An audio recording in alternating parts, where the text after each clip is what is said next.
Welcome back to Game Galaxy, and I'm back with another game from Delphine Software. This week I'm going to be talking about Another World, or in America they renamed it to Out of This World because there was a well-known soap opera by the name of Another World. But the stupid thing is, when this came out, there was also an American television show called Out of This World at the same time, so I don't know what they were thinking, but this was released actually before Flashback, and this is my favorite game from Delphine Software. I absolutely love this. The original game was released in 1991 for the Amiga and Atari ST computers, and then it was ported to every other system imaginable, even to today's platforms, which we'll talk about later. But the setup for this game is so incredibly awesome. Before Black Mesa and before Gordon Freeman, there was Lester Knight Chaikin, and this is the original story of a science experiment gone wrong and our hero being transported to an alien world with no way back. The game begins with Lester arriving at his laboratory to run an experiment using a particle accelerator during a thunderstorm.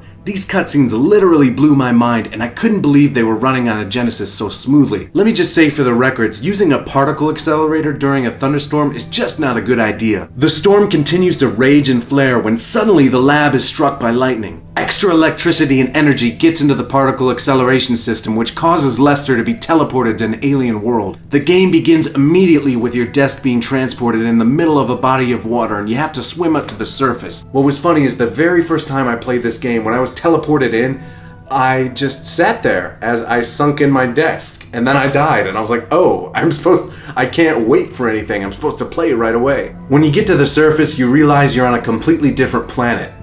Another world.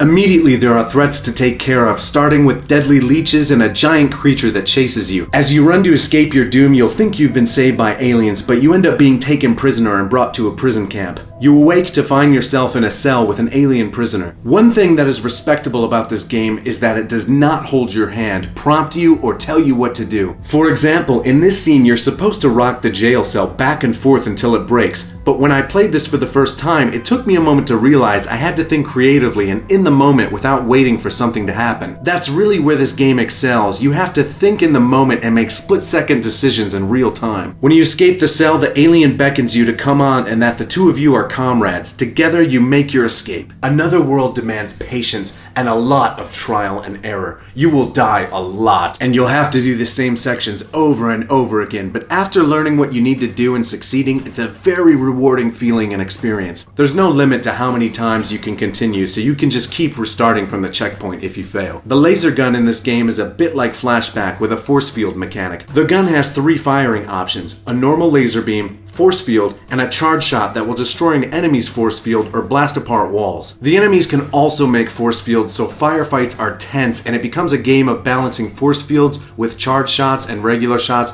or sometimes getting off a shot before they even have time to put a force field up. Multiple times through the story, you work together with your alien comrade to overcome obstacles. Sometimes he'll be getting you out of a sticky situation, and other times you'll rescue him. It's this bond that really grows strong between the two of you as you make your escape from this prison. The Genesis version sometimes has some severe frame rate drops, and that can make some parts a little difficult, particularly with the laser gun fights. But playing this version is strictly only for nostalgia. There is such a better way to play this game here and now in 2015, and that's because there is a 20th anniversary version of Another World, and it is available on every platform that's contemporary right now. You can jump on Steam and grab it there, or from the Xbox or PlayStation digital stores, and I encourage everybody to go out and try it because everything's been updated. The graphics obviously are updated and the sounds are upgraded, but a great feature that this has is that it allows you with a push of a button